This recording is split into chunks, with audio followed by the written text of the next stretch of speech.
Mohon izin memperkenalkan diri, saya Ria Tarigan, istri dari Itu Tommy Samuel Marbun. Saya sedikit bercerita kronologi yang saya alami dari setelah itu saya mendapat kabar suami saya mendapat kejadian, dan selanjutnya sampai pencarian yang tidak membuahkan hasil.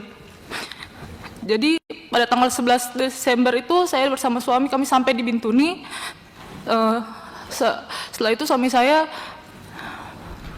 mempersiapkan operasi ini. Jadi dia mempersiapkan pasukan, dia mempersiapkan senjata dan sebagainya.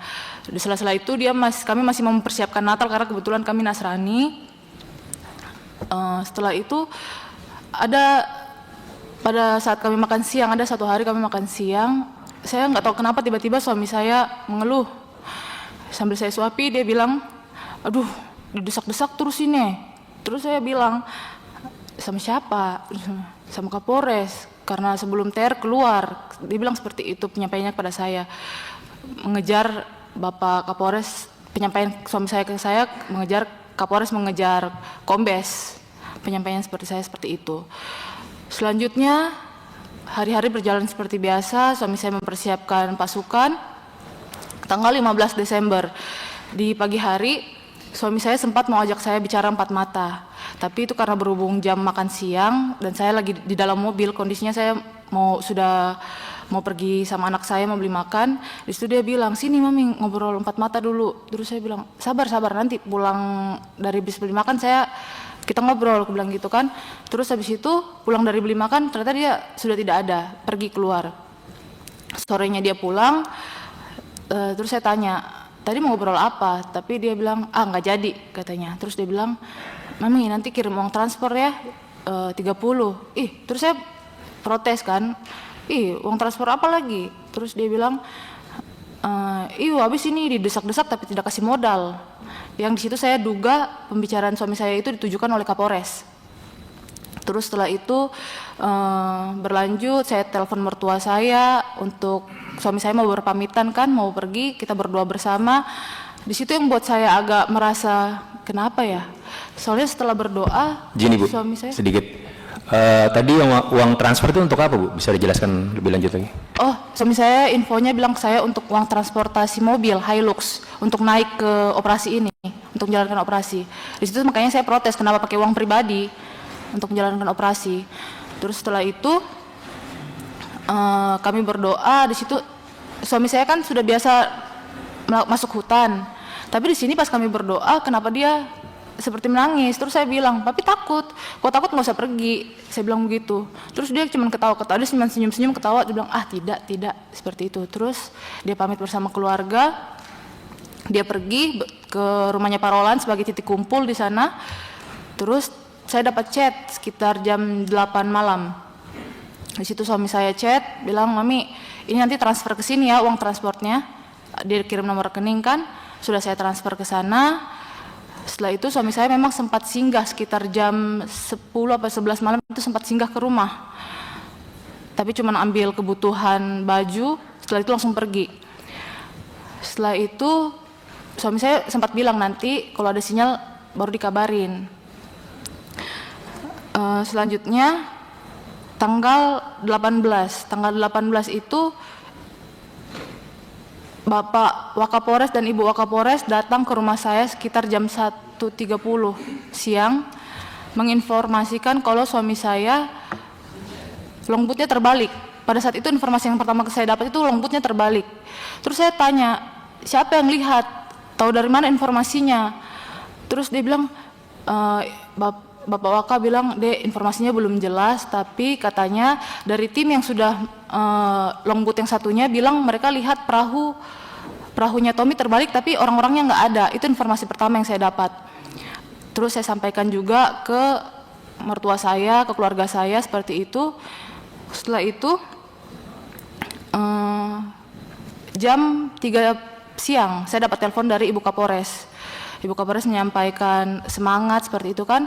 Terus hal pertama yang saya pikirkan pada saat itu adalah helikopter dan drone untuk penyelamatan nyawa suami saya. Itu hal pertama yang saya pikirkan. Saya minta, Mbak, saya mohon Mbak, mungkin bisa bilang ke Abang, helikopter sama drone Mbak secepatnya, saya bilang seperti itu.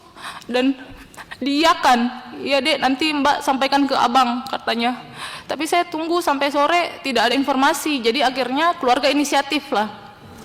Saya inisiatif, saya hubungi adik ipar saya dan dibantu juga teman-teman letting. Pada saat itu teman-teman letting yang mencari helikopter. Singkat cerita, akhirnya karena saya pada saat itu masih sangat bersedih, akhirnya saya kasihlah nomor junior saya Chris yang pada saat itu katanya dia sudah jalan bersama Pak Kapolres menuju posko pencarian. Sudah setelah itu saya kasih nomornya Chris, maksudnya saya itu supaya dikoordinasikanlah helikopter ini, maksudnya seperti itu. Tapi saya tidak tahu, malamnya saya dapat informasi heli di cancel. Saya tidak tahu sebelumnya heli di cancel itu alasannya apa. Terus lanjutnya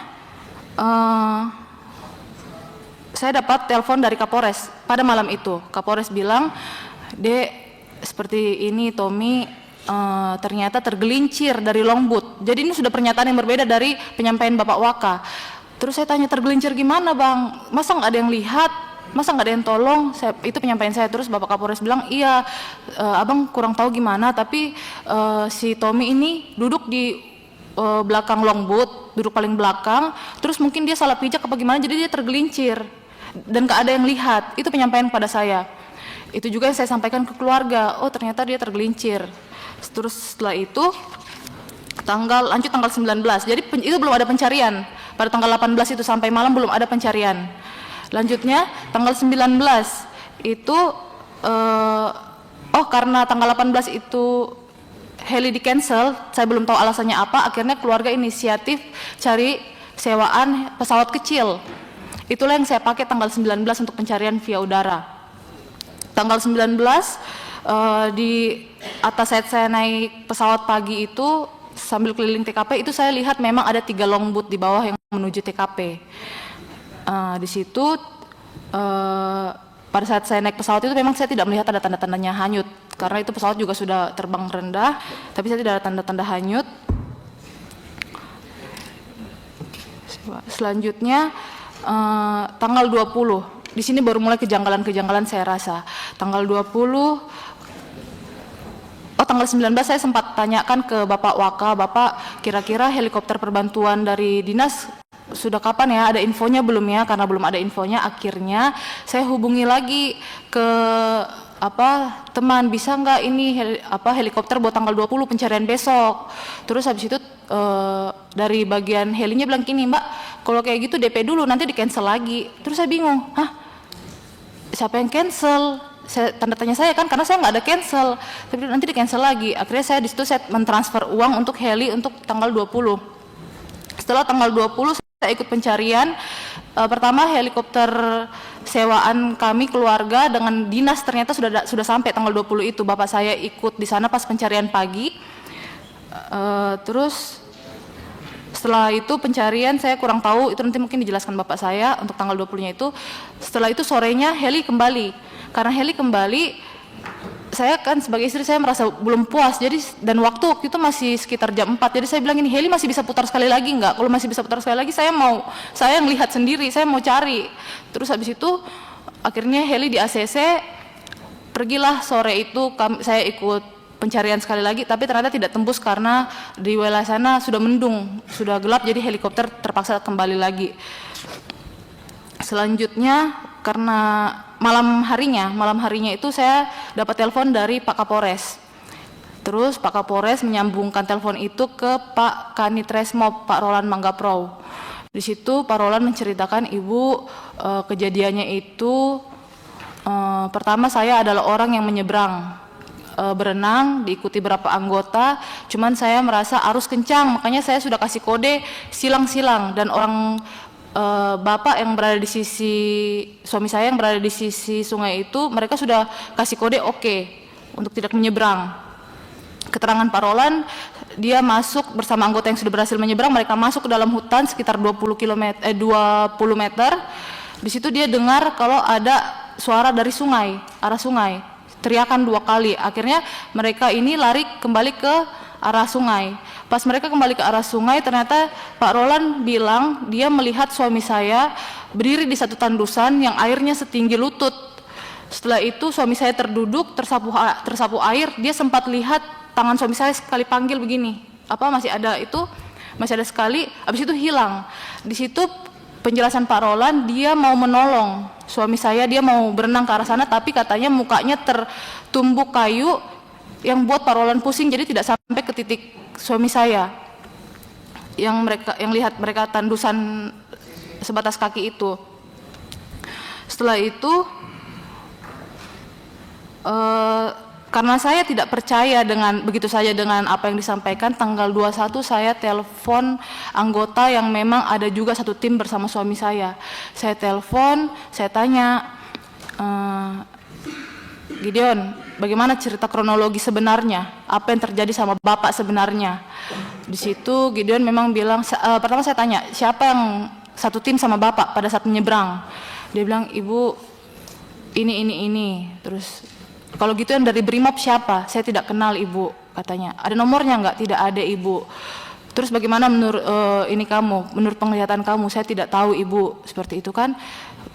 Terus dia bilang, Ibu kalau untuk kronologi mungkin Ibu bisa tanya ke Pak Roland, karena Pak Roland yang Pak Kanit katanya kan, Pak Kanit, karena Pak Kanit yang waktu itu lihat. Terus saya bilang, tapi saya mau tahu versi kamu. Terus dia bilang, saya tidak berani Ibu. Itu menjadi tanda tanya kepada saya pada saat itu. Akhirnya saya mematikan telepon, terus saya tanda tanya ke saya, kenapa anggota tidak berani berbicara? Itu satu tanda tanya saya. Terus selanjutnya tanggal 22 Desember, saya mau ikut pencarian suami saya. Itu di bandara, saya diantar Ibu Kapolres dan Ibu Waka. Di situ ada sesuatu yang membuat saya sedikit hancur karena sembari menunggu helikopter disiapkan, saya duduk-duduk bersama Ibu Kapolres dan Ibu Waka, disaksikan dengan Ibu Waka. Ibu Kapolres menyatakan seperti ini, iya Dek, Abang sama Mbak kira Tommy cuma ngeprank, karena kan Tommy suka bercanda sama Abang, katanya kan. Jadi Abang kira pas diinformasikan itu Tommy cuma ngeprank, makanya Abang santai-santai aja. Tapi sampai malam ternyata Tommy nggak ketemu. Baru Abang panik. Itu penyampaian dan disaksikan oleh Ibu Wakapolres. Setelah itu saya mendengar itu, saya langsung berdiri, saya keluar. Saya sedikit hancur sebagai seorang junior karena selama ini suami saya sangat-sangat setia sekali untuk Bapak dan Ibu Kapolres. Tapi di situ saya merasa nyawa suami saya dianggap remeh. Setelah itu saya ngobrol bersama Pak Roland di luar ruang tunggu. Kami bertatapan jarak seperti ini. Saya tanya Pak Roland, bagaimana Pak Roland? Terus iya Ibu begini. Terus saya lihat kan, karena penyampaian Pak Roland kan katanya dia mau menolong suami saya, tapi mukanya tertumbuk kayu. Jadi saya pikir, oh berarti kalau itu minimal pasti ada bekasnya. Harus kayu besar dong yang buat kita pusing sampai tidak bisa melakukan pertolongan. Saya lihat mukanya, saya perhatikan. Di situ saya tidak mendapatkan tanda lecet atau memar sedikit pun. Setelah itu saya lanjut naik helikopter. Kami diturunkan di posko. Dari posko kami pergi ke daerah mau untuk naik longboat. Dari situ kami pergi ke Muara Rawara. Kali Rawara ini dia jaraknya dari TKP ke Kali Rawara itu sekitar kurang lebih 10 jam. Jadi masih jauh sekali. Kami di situ di drop naik longboat. Kami di situ melakukan prosesi adat, dan ada pencarian sedikit di area sekitar. Setelah itu sampai sore hari akhirnya saya balik karena saya ada anak kecil, jadi saya tidak bisa terlalu malam sampai di sana. Saya pulang. Selanjutnya tanggal 22 Desember. Jadi tanggal 21, 22 Bapak saya melanjutkan pencarian bersama Bapak Kapolres. Itu saya di rumah saja. Tanggal 22 saya dapat voice note dari Ibu Kapolres. Kalau berkenan didengarkan, biar saya dengarkan. Di situ pernyataan dari Bapak Kapolres menyampaikan bahwasannya mereka yang ada di TKP itu hampir disanggung oleh KKB. Terus di situ karena pas pada saat itu bapak saya juga ada di situ, saya cross check lah ke bapak saya, Pak, benar nggak ini yang disampaikan Bapak Kapolres kepada keluarga? Di situ bapak saya bilang ini, oh tidak, itu tuh cuman penglihatan spiritual, cuman penglihatan paranormal. Tapi itu yang disampaikan ke keluarga. Kalau berkenan saya mau dengarkan. Ya, silakan, Bu.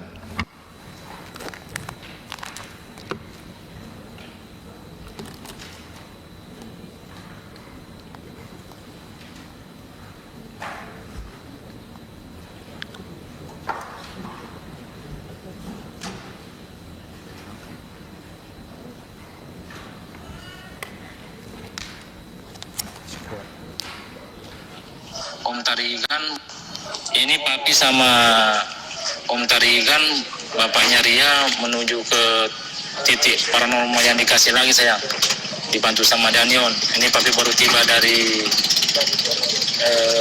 titik hanyut, tapi di sebelahnya kali yang banyak OPM-nya.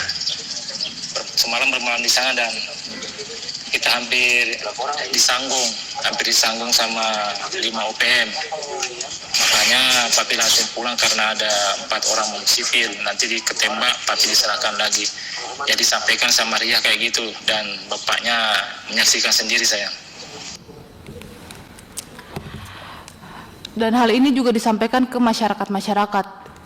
Yang membuat saya kecewa juga adalah itu sangat berpengaruh sekali Bapak untuk pencarian suami saya, karena masyarakat yang tadinya mau membantu untuk pencarian semuanya mundur karena takut. Itu yang buat saya juga kecewa, kenapa Bapak Kapolres seperti itu, sedangkan suami saya selama ini sangat bekerja dengan sepenuh hati. Selanjutnya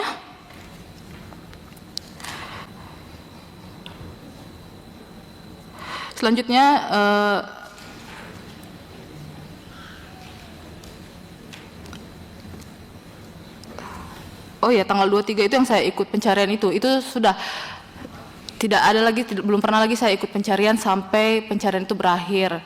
Selanjutnya bulan Januari, pemberhentian pencarian kan sementara tanggal 31 Desember. Kapolres menjanjikan kepada pihak keluarga akan ada pencarian tahap 2. Terus keluarga kami menunggulah akhirnya kan. Pada saat itu Pak Kapolres bilang, nanti ya Dek, ini habis paparan, nanti ada informasinya kami sampaikan. Tapi ternyata hasil paparan juga tidak disampaikan kepada keluarga. Terus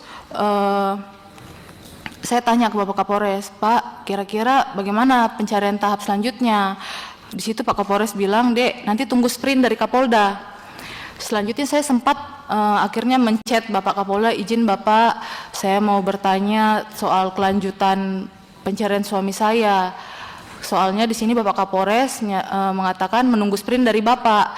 Di situ Bapak Kapolda memang menjawab sprint yang lama masih berlaku. Itu sudah saya sampaikan juga ke Bapak Kapolres, tapi Pak Kapolres bilang nggak bisa deh, karena itu kan tanggal 31 batas sprint. Akhirnya oh ya sudah, Pak Kapolres bilang tunggulah deh ya, nanti diinfokan. Baik Bang, saya bilang pada saat itu. Terus selanjutnya dibilang, Dek, nanti hari Jumat nanti Dek, di bulan Januari itu melakukan pencarian lagi. Siap. Hari Jumat kok diundur lagi, dibilang, Dek, nanti hari Senin lagi Dek, gitu kan, diundur-undur terus sampai tidak ada kejelasan. Akhirnya saya datang ke Polres pada tanggal 21 Januari, saya bertanya ke Bapak Kapolres soal sprint, tapi memang tidak mendapatkan jawaban. Tanggal 31 akhirnya saya turun ke tanggal 23 akhirnya saya turun ke Polda, bertemu dengan Bapak Kapolda, memang disambut dengan baik dan didengarkan apa yang permintaan keluarga, dan kami hasil dari perbincangan kami pada saat itu disepakati bahwasanya akan keluar sprint 1 minggu untuk pencarian suami saya kembali. Itu sprintnya kalau tidak salah dari tanggal 27 sampai 31 Januari harusnya. Setelah itu Bapak Kapolda juga sempat menyampaikan kalau sesuai aturan itu kalau misalnya suami saya hilang, benar-benar hilang tanpa jejak, tidak ada kejelasan lagi, nanti penetapan statusnya itu tanggal 19 Desember 2025. Saya sempat tanya statusnya apa ya Pak kalau seperti itu, dibilang hilang dalam tugas. Tapi kan kalau seperti itu saya kan punya anak kecil, Kalau hilang dalam tugas saja seperti itu, mana? Saya harus jelasin apa? Kalau mau bilang suami saya udah almarhum, mana? Saya mau tunjukin ke anak saya makam bapaknya, gimana? Tidak ada kejelasan kan? Kalau cuman dari dinas menyatakan hilang dalam tugas seperti itu. Makanya saya waktu itu memang saya sempat mohon kepada Bapak Kapolda, tolong Pak keluarkan sprint karena anak saya butuh kejelasan. Kalau misalnya ternyata suami saya masih hidup dan dia lagi bertahan di hutan bagaimana? Karena selama 2 minggu itu helikopter bolak-balik tidak ada tanda-tanda jasad atau mungkin potongan baju atau potongan tubuh. Karena kan kita berpikir secara rasional, kalau orang tenggelam itu minimal 4 hari pasti ngambang. Apalagi kalau 2 minggu pasti sudah potongan tubuh pasti sudah naik. Tapi selama 2 minggu bapak saya mereka lewat helikopter, lewat udara bolak-balik itu tidak menemukan tanda-tanda adanya jasad atau potongan tubuh. Itu yang membuat saya, bagaimana kalau misalnya suami saya ternyata terdampar dan dia sekarang lagi berusaha bertahan hidup karena tidak ada pencarian sampai sekarang di TKP. Bagaimana kalau seperti itu? Terus setelah itu mungkin untuk nanti pencarian tahap 2 bisa dijelaskan sama bapak saya karena bapak saya yang ikut serta di dalam pencarian tersebut. Terus yang buat saya juga sedikit bagaimana ya, kecil hati karena ibu-ibu anggota reskrim datang ke rumah memberikan support. Itu sangat manusiawi dan wajar menurut saya. Memberikan support, mereka ikut dalam tim doa seperti itu. Kenapa suami-suami mereka dipanggil Bapak Kapolres, dimarah, dilarang untuk ke rumah saya lagi? Kenapa? Padahal kan mereka datang ke rumah saya untuk memberikan support, itu sangat manusiawi. Dan lagi saya juga mendapat informasi aduan dari beberapa bayangkari yang ada di sana, dibilang ini, Ibu, kami masa memposting Ibu di Facebook atau di mana gitu untuk memberikan support, kok kami diancam ya, dibilang nanti suaminya mau dimutasi. Seperti itu yang makanya, saya salah apa ya? Saya ini masih bayangkari aktif loh. Dan pada saat suami saya masih ada, kegiatan bayangkari semua saya ikut dengan baik, saya jalankan dengan baik. Tapi kenapa di saat seperti ini bahkan datang ke rumah saya saja dilarang? Kenapa? Ada apa? Itu yang menjadi tanda tanya saya sebagai istri dan bayangkari yang masih aktif. Seperti itu Bapak, terima kasih. Ada lagi dari pihak keluarga? Oh, tambahan sedikit Bapak, mohon maaf, saya juga diserahkan, saya lupa mungkin sekitar tanggal 22-an, sekitar tanggal 20 lah, HP suami saya dikembalikan, baju bekas dan dalaman suami saya dikembalikan, dan rompi suami saya juga dibalikan. HP suami saya itu dalam kondisi diklip anti air. Itu semua barang-barang kembali kepada saya. Dan senjata pendeknya sekarang masih sampai hari ini masih di Polres, belum dikembalikan kepada keluarga. Senjata panjangnya ada dia pakai. Terima kasih. Oke. Ini cukup menarik ya. Tadi barang-barang yang